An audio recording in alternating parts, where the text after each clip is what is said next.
yet I woke up like every 20 minutes in anticipation for today because the sky's awake, so I'm awake, even though I really want to be asleep. Welcome to my extended weekend travel guide to all new things in Disney World. The new stuff had me kind of weary, and I wanted to give you my thoughts on all of it. Good morning, I'm Haley from Haley's Story, and this is your extended weekend travel guide to Walt Disney World's 50th anniversary celebration.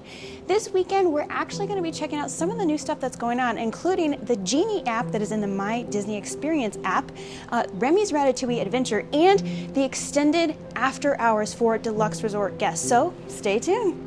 First up is EPCOT, and since the line waits were so low, we hopped on to Spaceship Earth. 7 a.m. was the time the first boarding groups were dropped for Remy's Ratatouille Adventures, and we managed to score 11 a.m. access, so now we have to head back to the France Pavilion.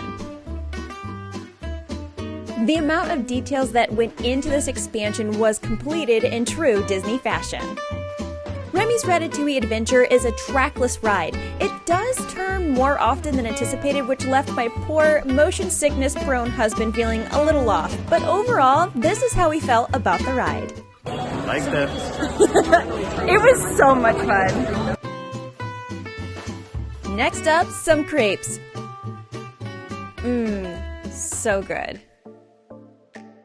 The best part of going to EPCOT during the Food and Wine Festival is drinking, seeing princesses, and eating around the world showcase.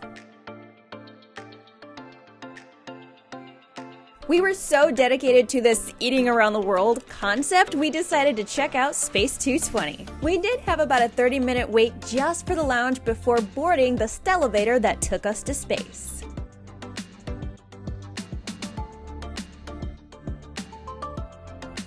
Kyle was downing the water and said, "This space water tastes better." So that was our ongoing joke with our waiter. We decided to just do a couple of drinks and their chocolate cheesecake, which, if you get the chance, you should definitely try for yourself. Okay, back to Earth for some more EPCOT fun. I love all the exhibits in the Seas Pavilion, and Turtle Talk with Crush is a must-do in my book.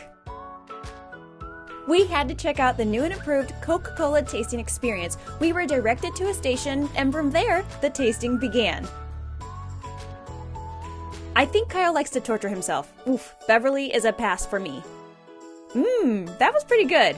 This tasted like barbecue sauce. Oof, not my thing.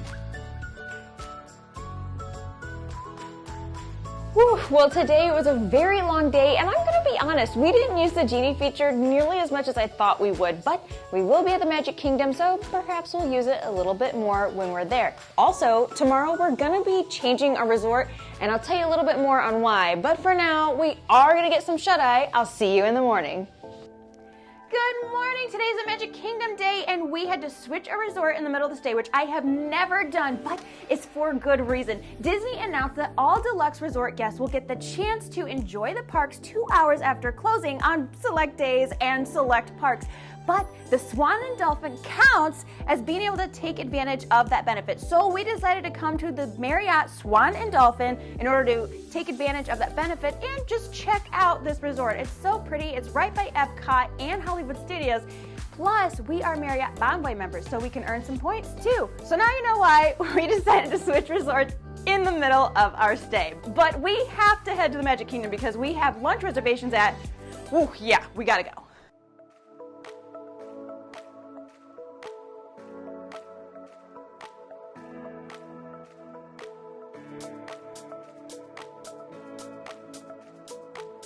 It was such a joy to meet Mickey and congratulate him on his 50th anniversary of Disney World.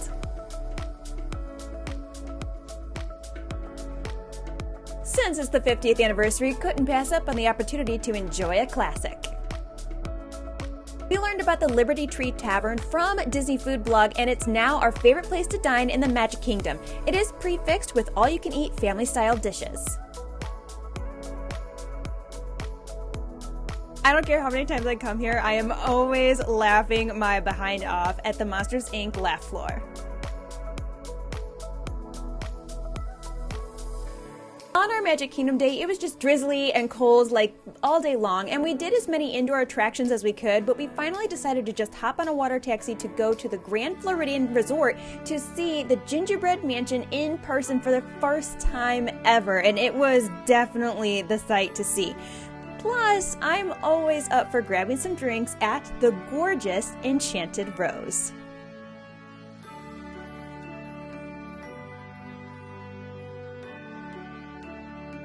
It was nice to dry off, but now it's time to head back to the park for the new fireworks show, Disney Enchantment.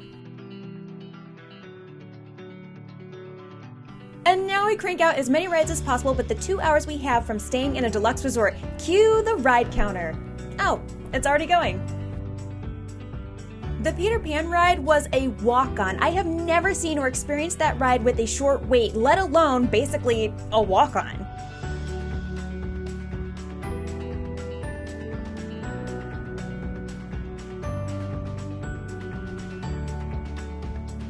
Only 2 of the rides weren't walk-ons, including Winnie the Pooh and the Seven Dwarfs Mine Train. The 2 hours were totally worth it. Bye, Magic Kingdom! See you next year!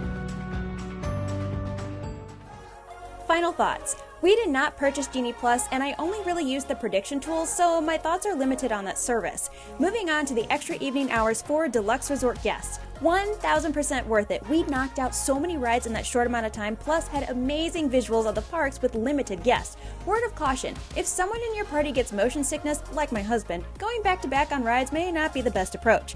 Now to the new things in EPCOT. Both Remy's Ratatouille Adventure and Space 220 were fun and unique experiences. I suggest making time for them if you can. Also, I suggest standing far enough from the lagoon to see all of Harmonious. Well, I hope this extended weekend travel guide helps you plan your trip to Walt Disney World during the 50th anniversary. Be sure to like and subscribe if you enjoyed this video. I'm Haley from Haley's Story, and I'll see you on the next adventure.